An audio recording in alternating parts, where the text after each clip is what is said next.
Universal online study में आप सभी लोगों का स्वागत है। आज की क्लास में हम ईवीएस से संबंधित प्रश्नों पर चर्चा करेंगे। आज ईवीएस की क्लास 2 है। पर्यावरण, टेट और सुपर टेट एवं जितनी भी परीक्षाएं हो रही हैं वहाँ पे इससे प्रश्न पूछे जा रहे हैं। तो आप कोई भी परीक्षा दे रहे हैं आपके लिए उपयोगी हो सकता है। खास तौर से टेट और सुपर टेट के लिए ये अत्यंत उपयोगी है। चलिए हम लोग प्रश्नों की चर्चा प्रारंभ करते हैं। आज का पहला प्रश्न आपके सामने है। पहला प्रश्न है कि हवा में उपस्थित ऑक्सीजन का प्रतिशत लगभग कितना है। हवा में उपस्थित ऑक्सीजन का प्रतिशत लगभग कितना है। हमें जानना होगा कि हवा में कई प्रकार की गैसें हैं और इन गैसों में नाइट्रोजन, ऑक्सीजन, कार्बन, आर्गन, नियान जैसी बहुत सारी गैसें हैं, जिनमें हवा में अगर बात आती है कि सबसे ज़्यादा गैस है 78% नाइट्रोजन, और नाइट्रोजन के बाद दूसरी गैस है 21% ऑक्सीजन।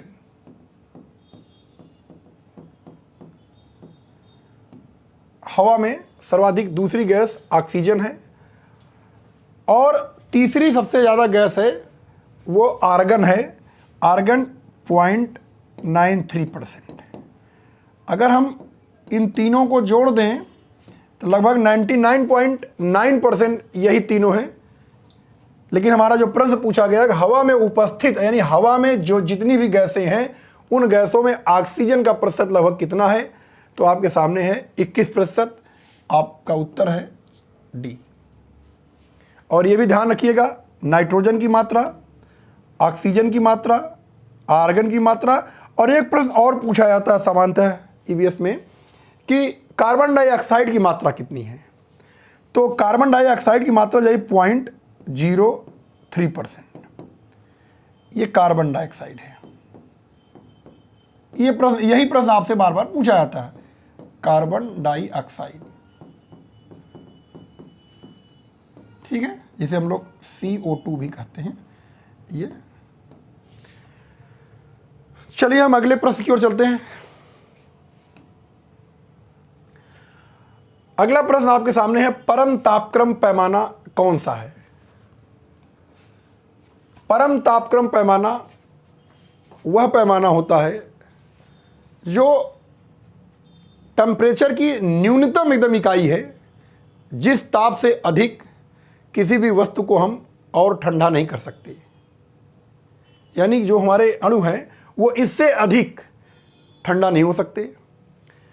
और ये परम तापक्रम जो पैमाना है, अगर हम देखेंगे केल्विन पैमाने पर ये होता है 0 डिग्री केल्विन, और सेल्सियस में अगर हम देखेंगे तो ये होता है -273.16 डिग्री सेंटीग्रेड। अगर हम सेल्सियस पैमाने पर देखेंगे तो ये होता है -273.16 डिग्री सेंटीग्रेड। केल्विन पैमाने पर 0 डिग्री सेंटीग्रेड। परम तापक्रम वह पैमाना होता है जिस पर हम इससे अधिक किसी वस्तु को हम ठंडा नहीं कर सकते हैं। तो इस प्रकार से ये जो हमारा पैमाना है ये केल्विन पैमाना है। परम तापक्रम पैमाना केल्विन पैमाने को कहा जाता है।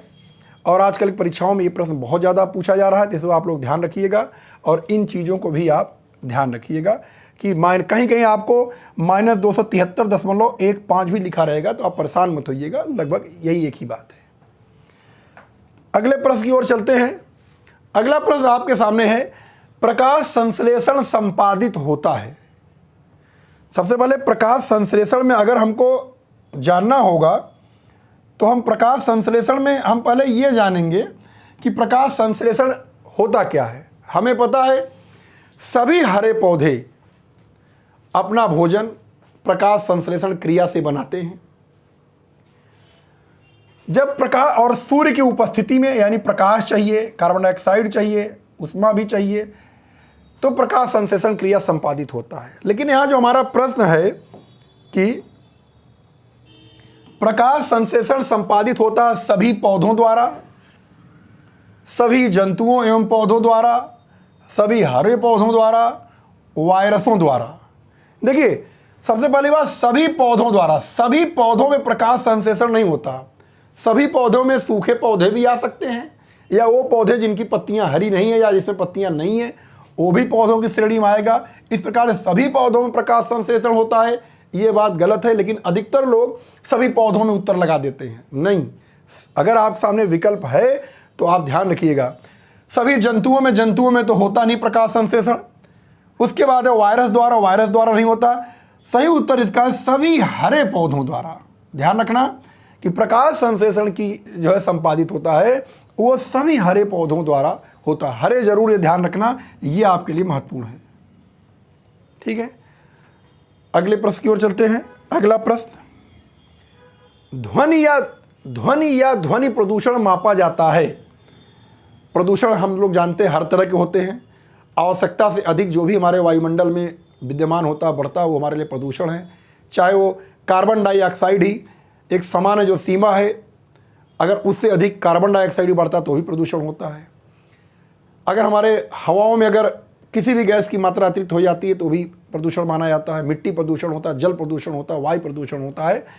तो यहाँ पे प्रश्न हमारा है ध्वनि मतलब आवाज़ या ध्वनि प्रदूषण, ये किस चीज़ में मापते हैं? तो ध्वनि प्रदूषण मापने की इकाई है डेसिबल। डीबी भी लिखा रहता है, डेसिबल भी लिखा रहता है। इसका जो पैमाना है यानी डेसिबल, अर्थात ध्वनि या ध्वनि प्रदूषण मापा जाता है डेसिबल में। तो ये उत्तर आपको देना है। अगला प्रश्न, निम्न में से कौन पर्यावरण के लिए हानिकारक है? पर्यावरण के लिए हानिकारक तो बहुत सारी चीज़ें, लेकिन हमारे सामने 4 ऑप्शन है, कागज, कपड़ा, धातु, प्लास्टिक। तो पर्यावरण के लिए हानिकारक आप सोचिए कि उसे कहीं ना कहीं अगर हम देखेंगे तो सभी चीज़ें कुछ न कुछ हानि पहुंचाती हैं। इसका मतलब हुआ कि इसमें वह कौन सा तत्व है जो सबसे ज़्यादा नुकसान पहुंचाता है? तो पर्यावरण में सबसे ज़्यादा हानिकारक प्लास्टिक है। बिना किसी डाउट के आप आंसर लगाइए, क्योंकि अन्य चीज़ें हैं, ऐसा नहीं ये हानि नहीं पहुंचाती, लेकिन इनकी मात्रा बहुत कम है। लेकिन प्लास्टिक अत्यधिक नुकसान पहुंचाने का कारण बनती है, इसलिए आंसर प्लास्टिक होगा। अगला प्रश्न आपके सामने, निम्न में से कौन विश्व उष्मायन का कारण है? विश्व उष्मायन आप लोग समझ रहे होंगे। विश्व उष्मायन का अर्थ होता है पूरे विश्व में गर्मी पैदा करने का कौन इन 4 ऑप्शन में एक कारण है? जल प्रदूषण, मृदा प्रदूषण, वायु प्रदूषण या ध्वनि प्रदूषण।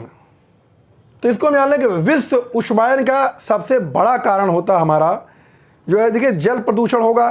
तो जल प्रदूषण सामान्यतः मान लीजिए हमारे आसपास की नदियों में जल प्रदूषित हो गया तो उसकी सीमा मतलब एक हो जाती है कि उसके आगे नहीं बढ़ पाता। मिट्टी मान लीजिए हमारे स्थानीय मिट्टी में कोई प्रदूषण हुआ तो वो मान लीजिए दूसरे प्रदेश में नहीं पहुंच पाता है।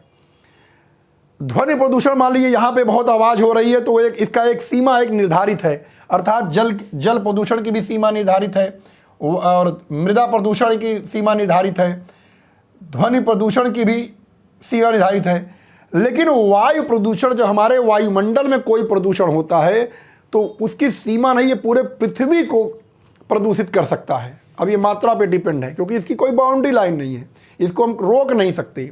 इसलिए विश्व उष्मायन, विश्व यानी पृथ्वी को गर्म यानी उष्मायन करने का मुख्य कारण क्या है? ये हमारा है वायु प्रदूषण। ठीक है, सही उत्तर क्या है? ये नहीं है, ये नहीं है, ये नहीं है। सही उत्तर क्या है? वायु प्रदूषण। विश्व उष्मायन, उष्मा मतलब उष्मायन मतलब पूरे विश्व में गर्मी बढ़ाने का जो हमारा मेन कारण क्या है? वायु प्रदूषण।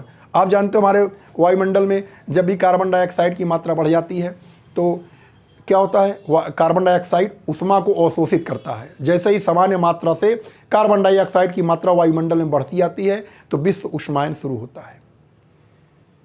वो बढ़ती हुई आबादी, खासतौर से जो पेड़ पौधे लगातार कट रहे हैं, पेड़ पौधे कट रहे हैं और हम सभी मनुष्यों द्वारा लगातार कार्बन डाइऑक्साइड को उत्सर्जन किया जा रहा है। पेड़ पौधे कार्बन डाइऑक्साइड लेके ऑक्सीजन बनाते हैं, छोड़ते हैं हमारे लिए।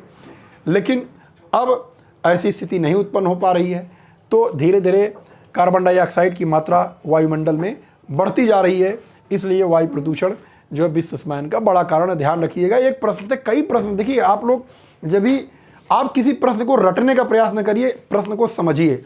अगर रटाना होता तो सीधे सीधे हम ये प्रश्न और उत्तर स्किप करके चलते, सामने आया होता। लेकिन हर प्रश्न के आगे पीछे बताने का यही कारण होता है कि अगर इससे कुछ अगल बगल इतर भी प्रश्न आए तो उसको आप आसानी से कर लें।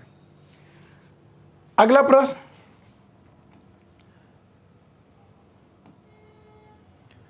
महासागर पृथ्वी पृष्ठ के अधिकांश जगह आवृत किया है, जो लगभग है। महासागर पृथ्वी पृष्ठ के अधिकांश जगह को आवृत किया है, जो है लगभग। देखिए ये ऐसे प्रश्न कई तरीके से पूछे जाते हैं। कई तरीके से मतलब इस लाइन को समान, महासागर पर कितने प्रतिशत भाग पर जल है, या महासागर पर कितने प्रतिशत भाग पर स्थल है, या महासागर पृथ्वी के कितने प्रतिशत हिस्से को कब्जा किया है। इस तरह के प्रश्न हैं। हम लोग बचपन से सुनते आते हैं कि हमारे बचपन जो हम लोग बिल्कुल छोटे होते, जब जहाँ इतना पैमाना याद नहीं होता, उसमें बताया जाता है कि भाई पूरे पृथ्वी पर 3/4 भाग पर जल है, 1/4 भाग पर स्थल है। ऐसी बातें होती हैं। लेकिन आते हम लोग पूरी पृथ्वी, यानी अगर हमारी मान लीजिए पूरी पृथ्वी है, पूरे पृथ्वी पर आप देख लीजिए कि लगभग जल की मात्रा पूरी पृथ्वी पर ये 3/4 के आसपास है। यानी कह सकते हैं कि लगभग 71% पृथ्वी पर जल है और लगभग 29% भाग पर स्थल है। ये जल है, ठीक है।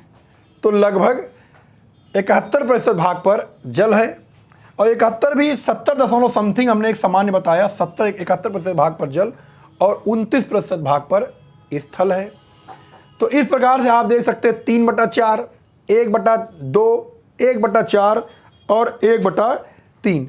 तो इस तरह से सही पैमाना तो हमारे ये है, लेकिन इस प्रश्न में उत्तर हम 3 बटा, अगर जो विकल्प दिया उसके आधार पर 3/4 हम लगा सकते हैं। लेकिन सही आंसर ये है कि संपूर्ण पृथ्वी 71% भाग पर जल है और 29% भाग पर स्थल है, ठीक है।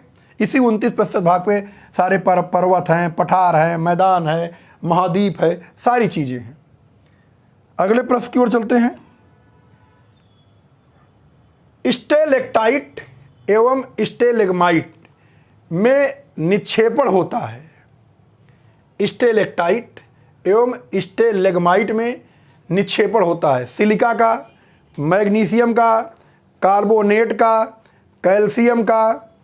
कैल्शियम कार्बोनेट का और सोडियम कार्बोनेट का। इनमें से 4 में से हमको एक ऑप्शन देना है स्टेलेक्टाइट और स्टेलेग्माइट में। तो इसका जो निक्षेप होता है वो इसका सही उत्तर है कैल्शियम कार्बोनेट। सही उत्तर क्या है? Calcium carbonate. यानी स्टेलेक्टाइट और स्टेलेग्माइट में जो निक्षेप कटाव होता है वो कैल्शियम कार्बोनेट का कटाव होता है। अगला प्रश्न, निम्न में से कौन वायु प्रदूषण का एक उदाहरण है? बहुत सिंपल प्रश्न है। पर्यावरण में इसी तरह के प्रश्न आपसे बनेंगे और बनते हैं कि वायु प्रदूषण का एक उदाहरण है। इसमें दिया है धुआं एवं कुहासा। जी हाँ, धुआं तो वायु प्रदूषण का उदाहरण है। धुआं न हो इसीलिए पूरे दुनिया में हर देश की सरकारें अपने यहाँ धुएं से बचने के लिए तमाम सी योजनाएं चलाती हैं, जिससे भारत में से उज्ज्वला योजना का चलाने का मुख्य आधार यही था कि लकड़ियों को महिलाएं न जलाएं, जिससे उनकी आँख खराब हो जाती हैं। इसका मतलब कि वायु प्रदूषण में धुआं भी आता है। वाहनों से निकलने वाली गैसें, जी हाँ, वाहनों से निकलने वाली गैसें जैसे कार्बन मोनोऑक्साइड, ये हमारे लंग्स के लिए बहुत ही खतरनाक होता है। जितनी वाहन की मात्रा तो किस तरह से बढ़ रही है, इस पर कोई चर्चा करने की बात ही नहीं है। जलती लकड़ी की चारकोल से निकली गैसें, जी हाँ, ये भी उसी तरह से जो है जलती लकड़ी मतलब लकड़ियाँ जब जलाते हैं, चारकोल यानी कि जो कोयले वगैरह लकड़ियाँ बनती हैं उनसे भी जो गैसें निकलती हैं। तो ये जो तीनों हैं, ये तीनों हैं, ये वायु प्रदूषण का एक उदाहरण है। इसका सही उत्तर होगा इनमें से सभी। 3 लिखे हैं, तीनों जो है इसके लिए कारक हैं, अर्थात वायु प्रदूषण का उदाहरण इनमें से सभी। अगले प्रश्न की ओर बढ़ते हैं। अगला प्रश्न, भारत तथा दूसरे देशों में प्रदूषण को रोकने के लिए बनाए गए नियम का प्रयोग रोकता है। इस प्रश्न का उत्तर देने से पहले अगर आप लोग वीडियो में बने हैं और देख रहे हैं, अत्यंत ही लाभदायी है। 30 प्रश्नों की श्रृंखला है, 30 प्रश्न आप देखिए रिवीजन कर सकते हैं।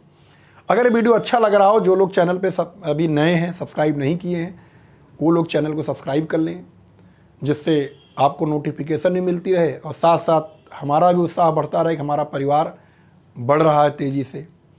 और हमारा पूरा प्रयास है कि आपको अच्छे से अच्छा प्रश्न आपके सामने रखें। अच्छा मतलब जो परीक्षा उपयोगी हो और जिससे आपका ज्ञान भी बढ़े और आपकी परीक्षा के लिए अत्यंत ही उपयोगी हो। क्योंकि हम लोग शिक्षा के क्षेत्र में लगभग 18 साल से कार्य कर रहे हैं। उन 18 सालों का जो अनुभव होता है वो हम निचोड़ के रखना चाहते हैं कि किस तरह के प्रश्नों को रखा जाए जिससे छात्र के लिए कम समय में ज़्यादा लाभदायी हो। तो अनुभव वहीं काम आता है। टीचर्स बहुत हैं, सभी अच्छे हैं, सारे टीचर अच्छा पढ़ाते हैं, लेकिन कोई बहुत अच्छा टीचर है और 2 साल से पढ़ा रहा है तो उसके साथ 18 साल का अनुभव नहीं जुड़ सकता। हम लोग हमारे साथ या हम लोगों की टीम के साथ यही प्लस पॉइंट है कि हमने 18 साल का लगभग अनुभव लिया है। और 2011 से जब से टीईटी हो रही है, लगभग 12-13 साल टीईटी होते हो गया है, तब से प्रत्येक टीईटी में और सुपर टेट में आए हुए पर्यावरण के प्रश्नों को हम लोगों ने ध्यान से देखा है और उन सब को आधार बना करके इन वीडियोज़ में रखने का प्रयास करते हैं, बताने का प्रयास करते हैं। चलिए अगला प्रश्न देखते हैं। भारत तथा दूसरे देशों में प्रदूषण को रोकने के लिए बनाए गए नियम का प्रयोग रोकता है। यानी जितने भारत हो और चाहे दुनिया कोई देश हो, प्रदूषण रोकने के लिए बनाए गए नियम, जितने भी नियम हैं उनमें से निम्न से क्या रोकता है? कागज़ के थैले को? जी नहीं, कागज़ का थैला तो आजकल बढ़ावा किया जा रहा है कि कागज़ के थैले का प्रचार प्रसार हो। चूँकि कागज़ यूज के बाद जब हम इसको डस्टबिन में डालते हैं, कूड़ेदान डालते हैं, तो वो आसानी से गल जाता है, फिर से वो नुकसानदायी नहीं होता। तो कागज़ थैले के लिए नहीं। नायलॉन के थैले के लिए, चूँकि नायलॉन के और चमड़े के थैले के लिए, चमड़े के भी नहीं। प्लास्टिक के थैले के लिए, जी हाँ, इन सभी में प्लास्टिक आसानी से डिस्ट्रॉय नहीं हो पाता, आसानी से नष्ट ही नहीं हो पाता मिट्टी में दबने के बाद। इसलिए प्लास्टिक के थैले को रोकने के लिए भारत और दूसरे देशों में कानून बना है। इसका सही उत्तर है प्लास्टिक के थैले में। नायलॉन से घबराइएगा नहीं, प्लास्टिक जो है उसमें भी नायलॉन की मात्रा नायलॉन में प्लास्टिक मात्रा होती है, लेकिन उससे ज़्यादा खतरनाक प्लास्टिक के थैले। अगले प्रश्न की ओर बढ़ते हैं। अगला प्रश्न है, पारिस्थितिकी तंत्र का उदाहरण है। देखिए यहाँ पे अगर हम देखेंगे, यहाँ पे 2 लिखा है, यहाँ पर अगर हम आधा कर देंगे तो ये है पारिस्थितिकी और एक है तंत्र। पारिस्थितिकी और तंत्र, पारिस्थितिकी अलग है और तंत्र अलग है। पारिस्थितिकी क्या है? पारिस्थितिकी पर्यावरण और जीव समुदायों के मध्य जो संबंध है उसके अध्ययन को इकोलॉजी यानी पारिस्थितिकी बोलते हैं। और तंत्र मतलब पूरे संपूर्ण पारिस्थितिकी का तंत्र, व्यवस्था। तो यहाँ पूछा जा रहा पारिस्थितिकी तंत्र का उदाहरण क्या है? वायु नहीं है, क्योंकि अकेले वायु में पारिस्थितिकी तंत्र नहीं हो सकता। उसके बाद तालाब का जो है एरिया जो है छोटा होता है, तालाब में पारिस्थितिकी तंत्र नहीं। मृदा, मिट्टी में नहीं हो सकता। जल, यानी कि हम ये देख सकते हैं कि जल और तालाब में आप कहीं ऐसा ना हो कि कंफ्यूज हो जाएं कि जल और तालाब में पारिस्थितिकी तंत्र में आपका पारिस्थितिकी मतलब होता है कि पूरा एक तंत्र, पूरी एक व्यवस्था। तो वहाँ पर हम लोग वायु नहीं हो सकता। जल और तालाब में क्या है कि जल केवल दिया रहे तो ये भी गलत है, लेकिन एक तालाब में पूरा जो है पारिस्थितिकी होता है। कैसे होता है इसको हम बता देते हैं कि आप देखते हो कि तालाब में छोटे शैवाल होते हैं, बड़ा अगर तालाब है उनको खाते हैं पिस्सू खाती हैं छोटी मछलियाँ, छोटी मछलियों को बड़ी मछलियाँ, फिर बड़ी मछलियों को वहाँ पे बगुला, सारस ये सब निकल जाते हैं। इस प्रकार से एक तालाब में पारिस्थितिकी हो सकता है, होता है। इसलिए पारिस्थितिकी सबसे अच्छा उदाहरण इन विकल्प में तालाब है। अगले प्रश्न की ओर, कौन जीवीय कारक नहीं है? जीवीय कारक आप समझ रहे होंगे कि कौन जीवी कारक नहीं है। जीवी मतलब जिसमें जीवी कभी जीव न रहा हो, कारक जीव जिसमें कभी जीव रहा हो जीवी कारक, और जिसमें कभी जीव न रहा हो वो जीवी कारक नहीं है, अजीवी कारक है। जीवी और अजीवी, जो कभी जीव में रहा हो और कभी जीव न रहा हो। जीव समझ रहे हैं आप? जैसे इसमें पेड़ पौधे, जी हाँ भैया, पेड़ पौधे एकदम इसमें जीवी है, ये जीवी कारक है। जंतु, जंतु में जीव है ही है। सूक्ष्म छोटे जीव, इसमें भी जीव है। प्रस्तर, प्रस्तर का अर्थ पत्थर, ये पत्थर जो है ये जीवी कारक नहीं है। सही उत्तर ये होगा, इसको ये हम इसको नहीं लेंगे। ये तीनों जीवी कारक हैं और प्रस्तर जीवी कारक नहीं है। यहाँ ध्यान देना, नहीं है अर्थात प्रस्तर मतलब पत्थर, पत्थर में कभी जीव नहीं रहा है। तो अगला प्रश्न, अधिकतर पेड़ पौधे पाए जाते हैं। ध्यान देना, बहुत अच्छा प्रश्न आपके लिए है ये। अधिकतर पेड़ पौधे पाए जाते हैं स्थल मंडल, जल मंडल, वायुमंडल, प्रकाश मंडल।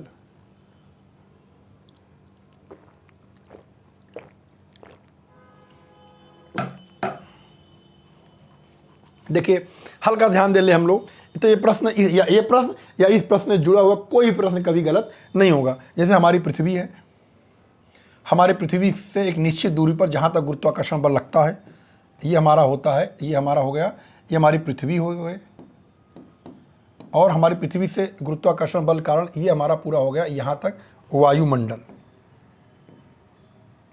यहाँ तक हमारा क्या हो गया, ये वायुमंडल चारों ओर। तो यहाँ तक देखो, ये हमारा हो गया स्थल मंडल, जहाँ पे हम लोग समस्त जीव जंतु पेड़ पौधे वनस्पतियाँ सब कुछ पाई जाती हैं, उसे हम लोग क्या बोलते हैं, स्थल मंडल। हमारे इस जब हम पृथ्वी को सतही को हम लोग स्थल मंडल और जल मंडल, यानी पृथ्वी पर जल भी है स्थल भी है, इन दो हिस्सों में बांटते हैं। और इसके ऊपर के हिस्से को हम लोग बोलते हैं वायुमंडल। क्या बोलते हैं, वायुमंडल। यानी पृथ्वी से ऊपर एक निश्चित दूरी तक इसमें वायुमंडल है, और पृथ्वी पर जितने हिस्से पर जल है उसे जल मंडल, और जितने हिस्से पर अभी आपने पढ़ा कि 29% हिस्से पर स्थल है, इसी में इसी में पठार, पर्वत, मैदान और सारे महाद्वीप इसी पे हैं। तो ये वायुमंडल और जल और पृथ्वी ये दोनों इस पे हैं। करें अधिकतर पेड़ पौधे कहाँ पाए जाएंगे भैया? पेड़ पौधे तो हवा में पाए नहीं जाएंगे, पेड़ पौधे तो समुद्र में पेड़ पौधे तो पाए नहीं जाएंगे बहुत, अगर आप एकदम। तो पेड़ पौधे कहाँ पाए जाते हैं? स्थल मंडल में। स्थल मंडल जो मैदानी एरिया, चाहे वो पर्वत हो, पठार हो, मैदान हो, ये सब स्थल मंडल में आता है। तो पेड़ पौधे कहाँ पाए जाते हैं? वो स्थल मंडल में। यहाँ लिखा है अधिकतर। अधिकतर मतलब आप इन्हें कह सकते कि ये जल मंडल में नहीं होता क्या? हाँ, आंशिक रूप से थोड़े बहुत पेड़ पौधे की श्रेणी के कुछ ऐसे पाए जाते हैं जल में, लेकिन यहाँ लिखा है अधिकतर, ज़्यादातर 99.99% जो है ये स्थल मंडल में ही पाया जाता है। ठीक है, इसका उत्तर हो गया स्थल मंडल। अगला प्रश्न, अन्य मृत जंतुओं पर जीवन निर्वाह करने वाले प्राणी को क्या कहा जाता है? ठीक है, अन्य मृत जंतुओं पर, समझिए, यहां ध्यान देना, अन्य मृत जंतुओं पर जीवन निर्वाह करने वाले प्राणी को क्या कहा जाता है? पैरासाइट, डीकम्पोजर, स्क्वेंजर और ओमनीवोर। ध्यान देना, अधिकतर लोग डीकम्पोजर कहते हैं। डीकम्पोजर हमारे पारिस्थितिकी तंत्र की एक श्रृंखला है, उत्पादक, उपभोक्ता और अपघटक। तो डीकम्पोजर तो एक हमारा नेचर है, हमारे नेचर का एक अंग है। बट यानी कि मृत जंतुओं पर कुछ ऐसे प्राणी हैं जो उसी पर भी अपना निर्वहन करते हैं। जैसे हम लोग ऐसे बहुत सारे जंगली जीव देखते हैं, जैसे हायना है, गिद्ध है, ये सब क्या, जो जानवर मर जाते हैं उन्हीं के मांस को खा करके अपना जीवन निर्वाह करते हैं। ऐसे यानी मृत जंतुओं का मांस खा के अपना जीवन का निर्वाह करने वालों को बोलते हैं स्क्वेंजर। ध्यान रखना, स्क्वेंजर। डीकम्पोजर कहीं मत लगाना। डीकम्पोज तो सभी के साथ, जितने भी पेड़ पौधे, जितनी वनस्पतियां, सभी का डीकम्पोज होता है। लेकिन प्रश्न यहाँ क्या है कि मृत जंतुओं पर जीवन निर्वाह करने वाले प्राणी क्या कहा जाता है? स्क्वेंजर। इसके अंतर्गत वो सभी जीव आ जाएंगे जो मृत जंतुओं को यानी उनको खाते हैं और जीवन निर्वाह करते हैं। अगला प्रश्न, सीएनजी का संक्षिप्त रूप।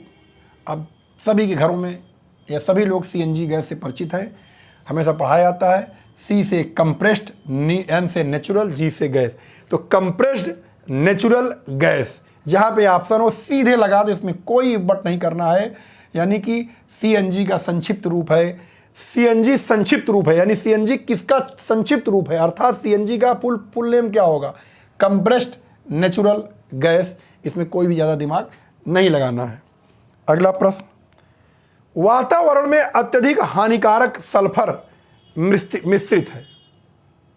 इसको आप लोग ध्यान दीजिए, वातावरण में अत्यधिक हानिकारक सल्फर मिश्रित है। Option A S, option B H2S, option C SF6 और ऑप्शन डी है SO2। बहुत ही अच्छा प्रश्न है, आप इस पे विचार करें और अपने मन में एक उत्तर इसमें आप लोग अपने मन में सोच लें कि इसका उत्तर क्या हो सकता है।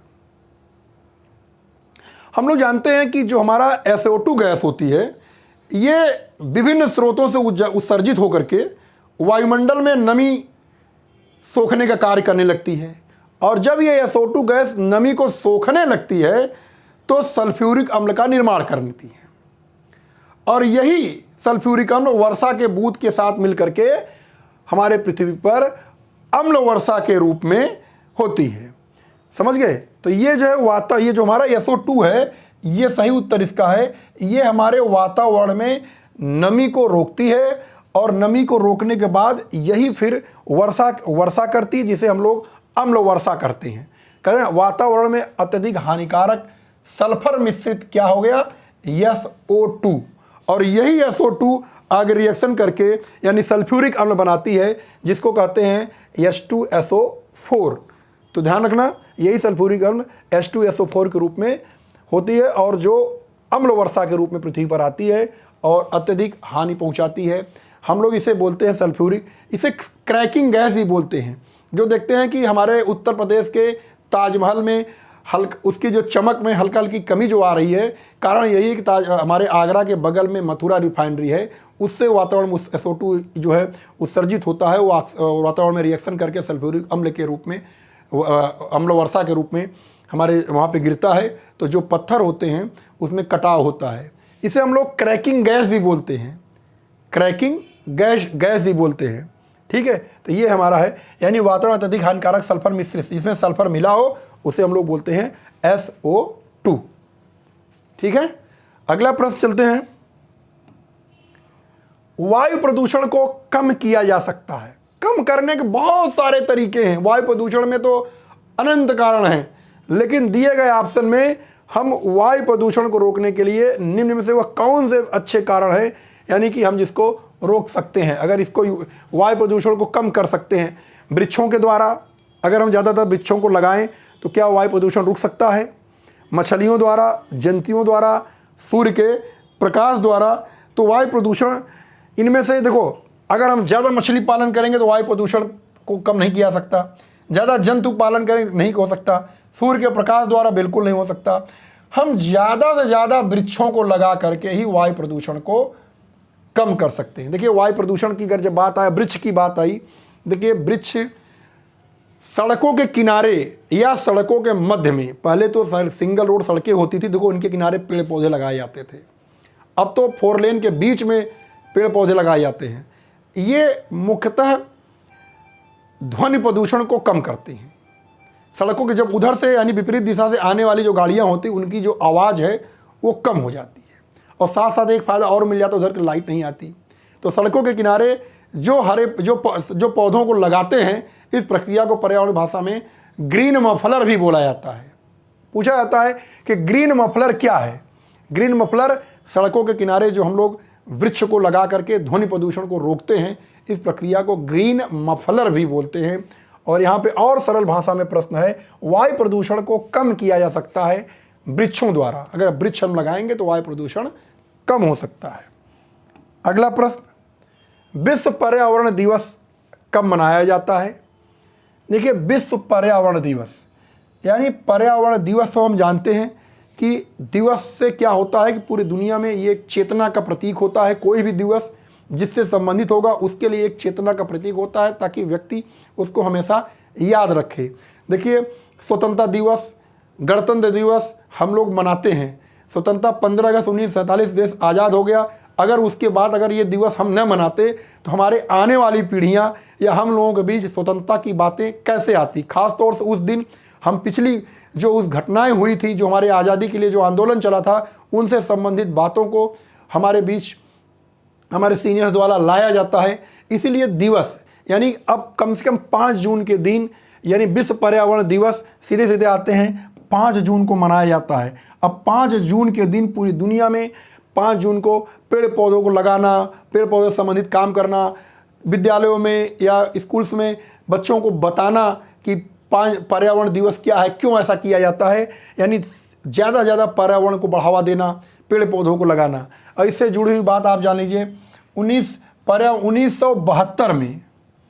1972 में इसकी घोषणा की गई थी और 1973 से 5 जून को पर्यावरण दिवस मनाया जाता है।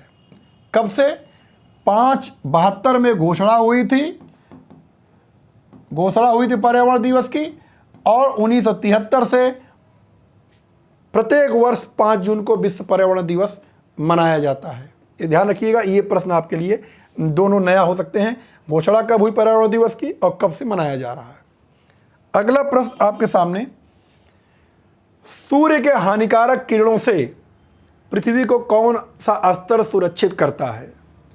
सूर्य के हानिकारक किरणों से, जी हाँ, सूर्य से हानिकारक किरणें निकलती हैं, लेकिन सौभाग्यवश हमारे पृथ्वी पर हानिकारक किरणें नहीं आती। तो हमें आखिर निकलती हैं और हमारी पृथ्वी पर नहीं आती हैं, तो उन किरणों से हमको सुरक्षित कौन करता है? जान लेते हैं। ये हमारी पृथ्वी है और पृथ्वी के चारों ओर हमारा वायुमंडल है। इसे क्या बोलते हैं? वायुमंडल। ठीक है, ये हमारी पृथ्वी है, ध्यान देना भाई। पृथ्वी के चारों ओर ये पूरा वायुमंडल है, क्योंकि हमारी पृथ्वी में गुरुत्वाकर्षण शक्ति है और गुरुत्वाकर्षण का प्रभाव जितनी दूर तक होता है उतनी दूर तक वायुमंडल है। इसी वायुमंडल को हम लोग जब पढ़ते हैं तो इसका स्तरीकरण किए हैं। सबसे नीचे के एरिया को हम लोग बोलते हैं क्षोभ मंडल। क्या बोलते हैं? क्षोभ मंडल। ठीक है, सबसे नीचे के एरिया को लगभग 15 किलोमीटर तक के क्षेत्र को सतह से 15 किलोमीटर तक क्षोभ मंडल कहा जाता है। समस्त मौसमी घटनाएं इसी क्षोभ मंडल में होती हैं। क्षोभ मंडल के बाद होता है समताप मंडल। समताप यानी यहाँ तापमान समान होता है, इसीलिए इसका नाम समताप मंडल है। इसी समताप मंडल के ऊपरी लेयर में एक परत पाई जाती है जिसे बोलते हैं ओजोन परत। इसका नाम है ओजोन परत। ये चारों ओर है और ये लेयर सूर्य से आने वाली हानिकारक पराबैंगनी किरणों को रोक लेती है। ये सीधे पृथ्वी पर नहीं आने देती, जिससे हम उन हानिकारक किरणों से बच जाते हैं। अगर इन हानिकारक किरणों में सबसे खतरनाक अल्ट्रावायलेट सी है, इसे कैंसर जैसी बीमारी भी हो जाती है। अगर ये अल्ट्रावायलेट किरणें हो जाएं तो हो सकता है कि अगर जीवन ही संभव न होता। लेकिन इन किरणों को रोकने का काम जो करती है उसे हम लोग बोलते हैं ओजोन परत। ओजोन परत या ओजोन स्तर। ठीक है, तो ओजोन परत या ओजोन स्तर। तो इसका सही उत्तर हो गया, यानी कि सूर्य से आने वाली हानिकारक किरणों को पृथ्वी कौन सुरक्षित रखता है, तो ये हमारा हो गया ओजोन स्तर। ठीक है, ओजोन स्तर। तो सीधे सीधे ये हमारे समताप मंडल में एक लेयर है ओजोन परत। अगले प्रश्न की ओर चलते हैं। किसी जगह के फ्लोरा तथा फौना सूचित किया जाता है? जान लो, बहुत अच्छा प्रश्न है और ये एक मोस्ट इम्पॉर्टेंट क्वेश्चन ये बनता है फ्लोरा और फौना कि ये क्या है। देखिए, फ्लोरा और फौना ये लैटिन भाषा का शब्द है। क्या है? लैटिन भाषा का शब्द है। लैटिन एक भाषा है और वर्तमान में दक्षिण अमेरिका महाद्वीप में सबसे ज़्यादा बोला जाता है।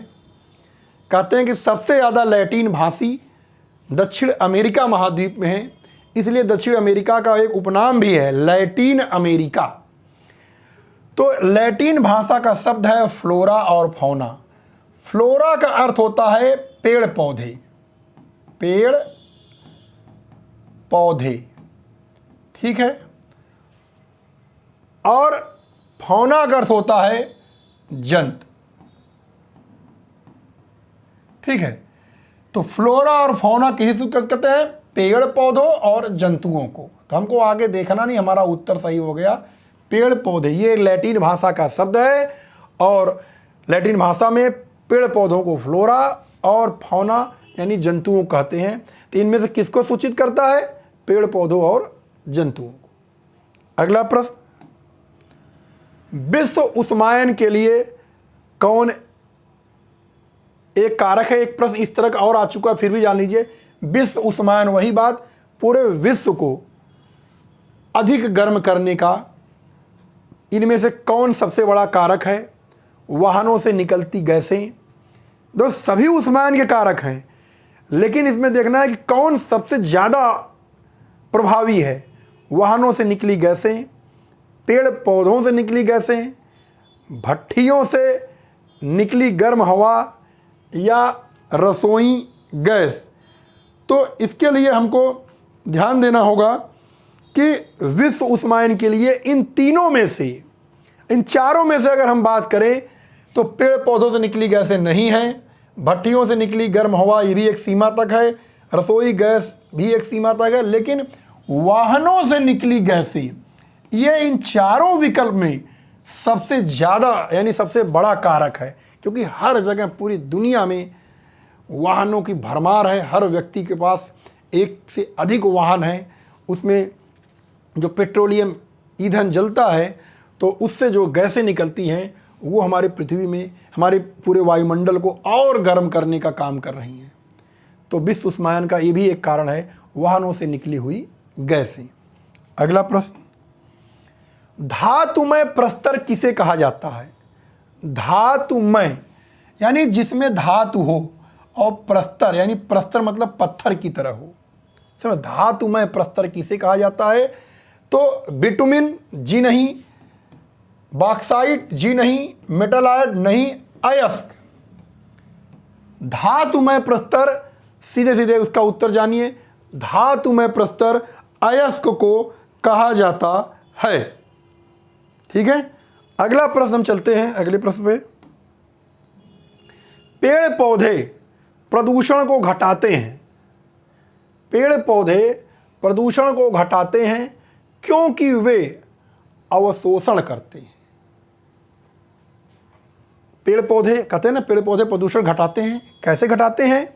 क्योंकि मनुष्यों द्वारा, जीव जंतुओं द्वारा हम सभी मनुष्य वायुमंडल से ऑक्सीजन ग्रहण करते हैं और कार्बन डाइऑक्साइड छोड़ते हैं, और हमारे द्वारा छोड़ा गया कार्बन डाइऑक्साइड इसको पेड़ पौधे ग्रहण करते हैं और वो ऑक्सीजन छोड़ते हैं। तो हमारे और पेड़ पौधों के बीच में श्वसन का जो रिलेशन है वो उल्टा है। इसी से हमारा वातावरण में बैलेंस बना होता है। फिर भी मनुष्य कुछ कृत्रिम कारणों से कार्बन डाइऑक्साइड की मात्रा बढ़ती जा रही है। तो पेड़ पौधे प्रदूषण को घटाते हैं। जी हाँ, पेड़ पौधे प्रदूषण को घटाते हैं क्योंकि वे अवशोषण करते हैं, वो कार्बन डाइऑक्साइड का अवशोषण करते हैं। पेड़ पौधे कार्बन डाइऑक्साइड का अवशोषण करते हैं और जिससे हमारे वातावरण में कार्बन डाइऑक्साइड की मात्रा कम हो जाती है, और कार्बन डाइऑक्साइड की मात्रा कम होती है तो उष्मायन भी नहीं होता, ग्लोबल वार्मिंग में कमी आती है। तो इस प्रकार से उत्तर सही होगा कार्बन डाइऑक्साइड। अगला प्रश्न, भूकंप मापा जाता है। भूकंप, इसका अर्थ ही है भू मतलब पृथ्वी, कंप मतलब कांपना। जब हमारी पृथ्वी में कंपन होता है किसी कारणों से किसी भाग में, तो जहां से भूकंप शुरू होता है उसे हम लोग बोलते हैं फोकस। ठीक है, और जहां पर सबसे पहले भूकंप को महसूस किया जाता है इसे मूल कहते हैं, यानी भूकंप मूल। भूकंप मूल, फोकस से भूकंप मूल जब भूकंप जहाँ भी होता है, कारण बहुत है, समय इसमें ज़्यादा नहीं लेंगे आपका, तो हमारी पृथ्वी के कुछ हिस्से कंपन कर जाते हैं। इस कंपन का अपना एक स्तर होता है, कितना आया, तो इसे मापा जाता है, एक पैमाना हमारा, उसे भूकंप मापा जाता है सिस्मोग्राफ, सिस्मोग्राफी से, सिस्मोग्राफ, इस तरह का आंसर मिले। और उस सिस्मोग्राफ में ये भी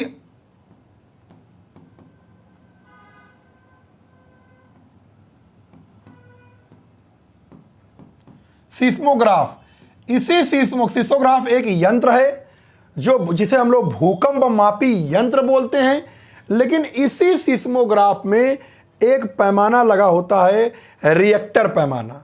ठीक है, क्या नाम है इसका? रिएक्टर पैमाना। इस पैमाने में इस पे पॉइंट बने होते हैं, 0 से 10, 0 से लेकर के 10 पॉइंट होते हैं, और प्रत्येक एक 0 से 1 के बीच में इसमें 10 पॉइंट बने होते हैं। हर एक अगला नंबर, जैसे 0 से 1, अपने पिछले नंबर से 10 गुना अधिक भूकंप की तीव्रता को दर्शाता है। ये 2, ये 3, ये 4, इस तरह से 10 नंबर तक है। तो ये पैमाना, जैसे कहते नहीं कि रिएक्टर स्केल पर इस भूकंप की तीव्रता 5.6, यानी 5 ये और 6 पॉइंट ये ले लेंगे तो 5.6 आया, ऐसे बताया जाता है। तो इसमें एक रिएक्टर पैमाना लगा होता है जिससे भूकंप की तीव्रता मापते हैं। पैमाने का नाम है रिएक्टर पैमाना, लेकिन यंत्र का नाम है सिस्मोग्राफ। किसी प्रश्न पूछेंगे भूकंप मापी यंत्र का नाम बताएं या क्या है, निम्न से क्या है, तो आप उत्तर देंगे सिस्मोग्राफी। या पूछेंगे भूकंप मापी यंत्र में कौन सा पैमाना लगा होता है, तो आप उत्तर देंगे रिएक्टर पैमाना। कभी इसके पहले, रिएक्टर पैमाने के पहले मार्केली पैमाना लगता था, लेकिन अब रिएक्टर पैमाना चलता है। अगला प्रश्न, महासागरों में जल स्तर वृद्धि का कारण है, यानी जितने हमारे जो महासागर हैं, जो 71% हिस्से पर ये महासागर हैं, पूरी पृथ्वी पर 71% हिस्से पर महासागर हैं, मात्र 29% हिस्से पर स्थल है। उन स्थल में पर्वत पठार भी हैं, मैदान भी हैं, उसी में आबादी है।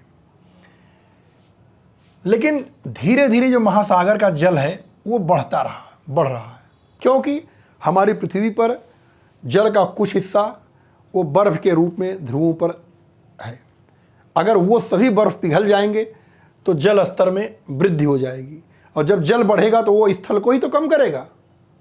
तो हमारे उस जल को, यानी कि जल जो बर्फ़ की अवस्था में है वो पिघले कैसे? जब हमारी पृथ्वी यानी ग्लोबल वार्मिंग होगी, पृथ्वी पर गर्मी बढ़ेगी। और गर्मी कैसे बढ़ेगी? जब हमारे वायुमंडल में कार्बन डाइऑक्साइड की मात्रा बढ़ेगी तो पृथ्वी ग्लोबल वार्मिंग यानी गर्म हो जाएगी, और जब गर्म होगी तो वो बर्फ़ पिघलेंगे। जब वो बर्फ़ पिघलेंगे तो समुद्र का आयतन बढ़ेगा। जब समुद्र का जल बढ़ेगा तो वो स्थल को ही तो कवर करेगा। इस तरह से ये हमारे लिए ठीक नहीं। लेकिन प्रश्न है, महासागरों में जल स्तर वृद्धि का कारण है ध्रुवीय प्रदेश में बर्फ़ का पिघलना, अत्यधिक वर्षा, अम्ल वर्षा, इनमें से कोई नहीं। सीधे सीधे है कि ध्रुवीय प्रदेश का बर्फ़ पिघलना, ये अगर और किस कारण क्या है? Global warming. ग्लोबल वार्मिंग पूरी पृथ्वी का गर्म होना, उसके बहुत सारे कारण हैं। तो अगर ध्रुवीय प्रदेश के बर्फ पिघलने शुरू हो जाए तो महासागरों में जल स्तर में वृद्धि होने लगेगी। अगला प्रश्न, निम्न में से कौन सी अंतर्राष्ट्रीय संस्था पूरे विश्व में पर्यावरण सुरक्षा की देखभाल करती है? ठीक है, क्या है? निम्न में से कौन सी अंतर्राष्ट्रीय संस्था पूरे विश्व में पर्यावरण सुरक्षा की देखभाल करती है?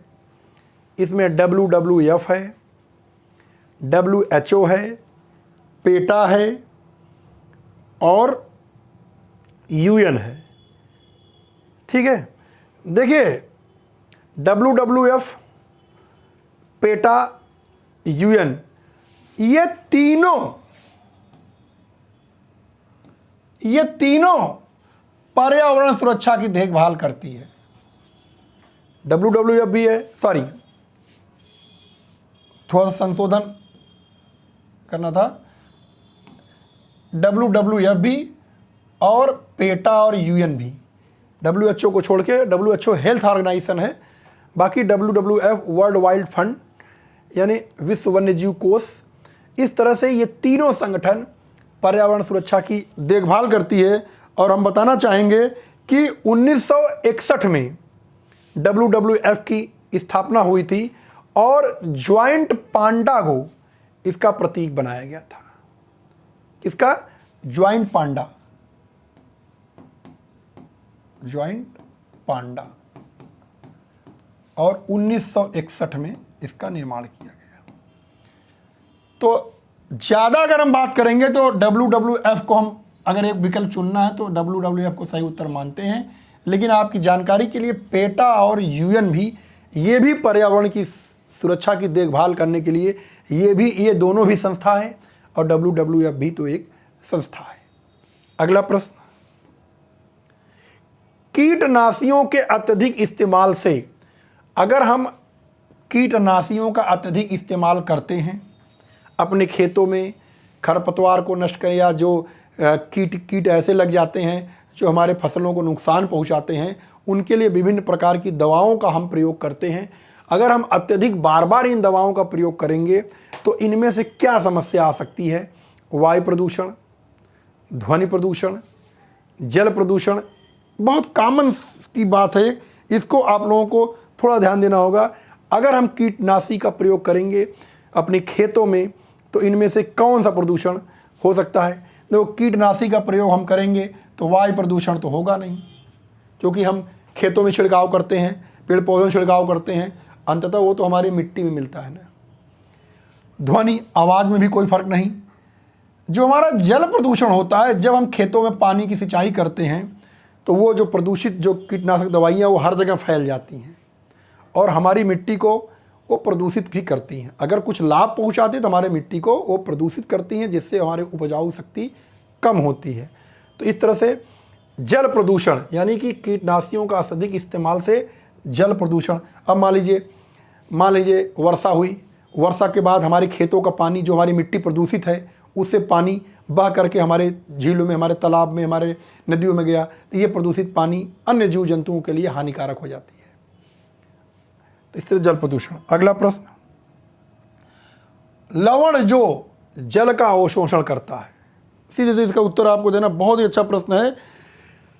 लवण, हाइग्रोस्कोपिक लवण, एनहाइड्रिड लवण, हाइड्रोफिलिक लवण, हाइड्रोफोबिक लवण, यानी वह लवण जो जल का अवशोषण करता है, उस लवण को हम लोग क्या कहते हैं? इसका सीधा सीधा उत्तर है कि हाइड्रोस्कोपिक लवण की एक विशेषता है, यह जल का अवशोषण करता है। सिंपल सी, ये प्रश्न में लिखा हमारे कि वह लवण जो जल का अवशोषण करता है, तो हमारा जो हाइड्रोस्कोपिक लवण है ये जल का अवशोषण करता है। ये बात आपको दिमाग में रखना पड़ेगा। हाइड्रोस्कोपिक लवण ये जल का अवशोषण करता है और किसी ऑप्शन पे आपको ध्यान देने की जरूरत भी नहीं। अगला प्रश्न, पारिस्थितिकी तंत्र एवं प्राकृतिक अधिवासों का संरक्षण तथा उनके प्राकृतिक वातावरण में प्रजातियों का जीवन क्षम संख्या का रख रखाव एवं प्रतिप्राप्ति के लिए सबसे उपयुक्त पद है। देखिए, जितना प्रश्न हमेशा जितना बड़ा लिखा होता है वो उत्तर को समझने के लिए उतना ही सरल कर देता है। क्या करें?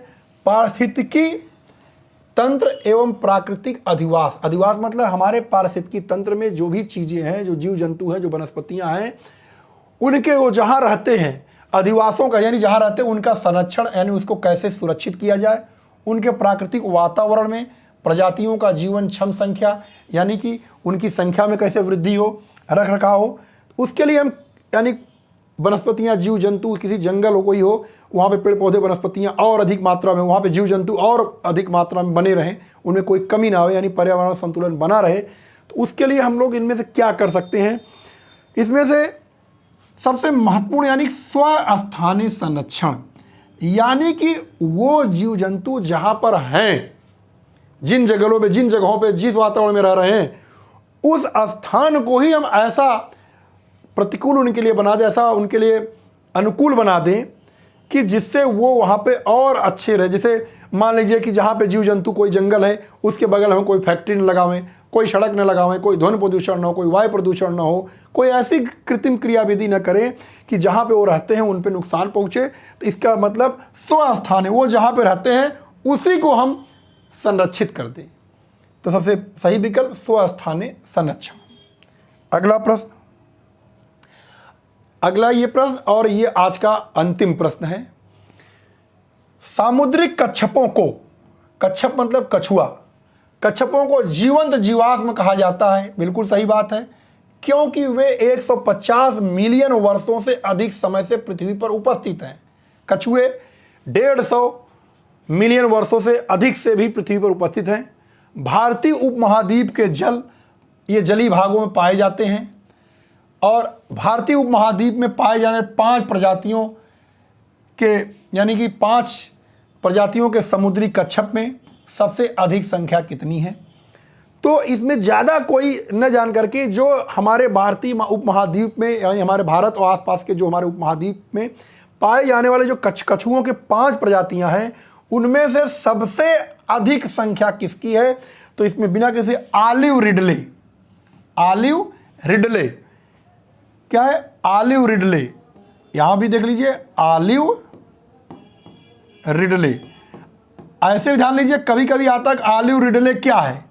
ये कछुओं की एक प्रजाति है और भारतीय उपमहाद्वीप में पाए जाने वाले जो 5 प्रजाति हैं, उनमें से सबसे ज़्यादा संख्या में पाए जाने वाली कछुओं की एक प्रजाति है ऑलिव रिडले। इस प्रकार से आज की प्रश्नों की श्रृंखला यहीं पे समाप्त होती है। लगातार हम ईवीएस के 30 प्रश्नों की श्रृंखला आपके सामने लेके आते रहेंगे और अगर आप लोगों का कोई सुझाव हो या कुछ आप चाहते हो कि किस प्रकार के प्रश्न दिए जाएं आपको, तो आप कमेंट बॉक्स में लिख सकते हैं, जिससे हम आने वाले वीडियो में उसको आपके सुझाव को शामिल कर सकें। तो अभी तक आप इस वीडियो में बने हैं, आपको बहुत बहुत धन्यवाद। मिलते हैं फिर अगले वीडियो में। Thank you.